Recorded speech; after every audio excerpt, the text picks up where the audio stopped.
Good afternoon and welcome to GrainTV. It's May 6th, 2013. To my left is Logan Burgess and I'm Brock Shimbano. Today we did get crop progress and export inspections, but first let's see what happened in Chicago. Corn was down 24.5 cents, soybeans off 18 3/4, wheat in Chicago down 18.5, and Kansas City wheat off 21 1/4 as well. If you guys want a free trial of the Fire Tip trading software you see here, head over to grainhedge.com and sign up for a no obligation trial. Logan, we did see a pretty red data across the board here today, and I think a lot of that was based upon the weather forecast that came out over the weekend. Yeah, it really seemed like corn kind of led the charge lower here today. Last weekend, if you remember, we went into the weekend and people were wondering about crop progress, and we had a wetter than expected forecast come out over the weekend. And last Monday, we saw grains trade up limit there on the front couple months of corn. This weekend, it seemed like kind of a different story there. We came into the weekend not really knowing what to expect, and the conditions actually look more favorable now if we look out to the 6 to 10 day forecast. So it certainly seems like that weighed on things in particular. Certainly the new crop contracts were affected by that. New crop corn traded down quite sharply. Old crop corn, not really as much related to that story, but really right now it doesn't seem like there's a lot of fundamental demand side factors in this old crop corn market to really support price. Yeah, we are kind of lacking some fundamental news here. We did get the export inspections here this morning. Let's just review the numbers that we did see. For corn, we saw about 6.5 million bushels exported this week. For wheat, about 16.6 million bushels, and for soybeans, about 6.4 million bushels.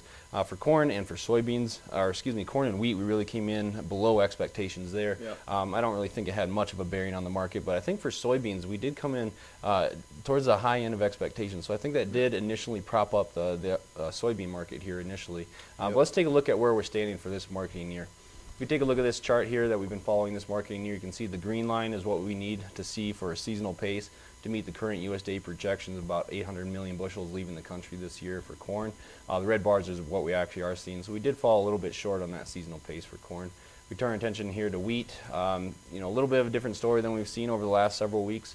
We did fall just a little bit short of the seasonal pace, but currently for the marketing year, we're still about 21.6 million bushels ahead of pace for wheat to meet those current USDA projections. Yeah, that's right. Well, as you said, Brock, it seemed like that was certainly in the market a little bit for old crop, but a lot of the focus today was on the planting report that we just got out from the USDA here this afternoon. That was just released. We now see 12% of this corn crop planted. That compares to around 57% over the last 10 years. Take a look here at the model that we've been tracking throughout the planting season here. The red line is the percentage of this corn crop planted this year. The black line is the 10-year average, and the green line there is the pace that we saw in 2012. So as you can see, a really huge gap here between what we were seeing this year and the 10-year average. 12% of this corn crop planted was even on the low side of what analysts were expecting coming into today's report. And take a look here at this May 12th report kind of benchmark that we've been looking at. As you can see, if we see 70% of the corn crop planted, we'd expect no changes in final acreage. And all the way down here, 40% of the corn crop planted at that point, we'd expect a 2% reduction in acreage. Well, certainly, looking at this chart right now and seeing the trajectory of this red line, the likelihood of us even seeing 40% planted by next week, that's going to be a really tall task. So certainly now it brings up the question, are we going to see substantial acreage revisions here moving forward from the USDA? We do have a WISE report here on Friday, so this is kind of a timely discussion piece. And looking back historically, when we see crops that have had a really hard time getting into the ground, we typically do not see the USDA make big acreage revisions in the May report.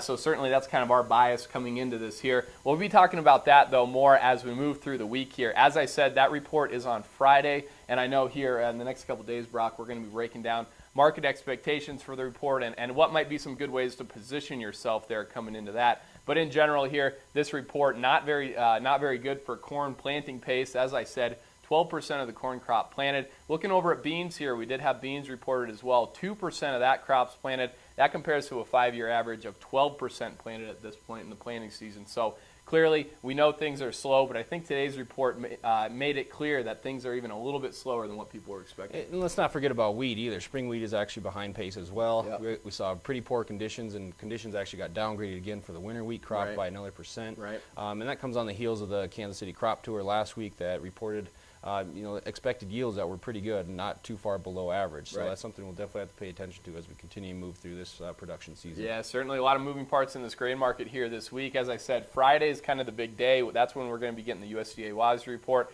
As always, though, we're going to be getting export sales Thursday, ethanol data on Wednesday, and we'll keep you guys posted on all those fronts here on GrainTV. But in general, that's kind of what we saw here for a Monday in the grain market. As Brock said, if you guys want to take a look at Fire Tip for yourself, visit us over at grainhedge.com and get some live quotes today. Have a great night. We'll see you tomorrow.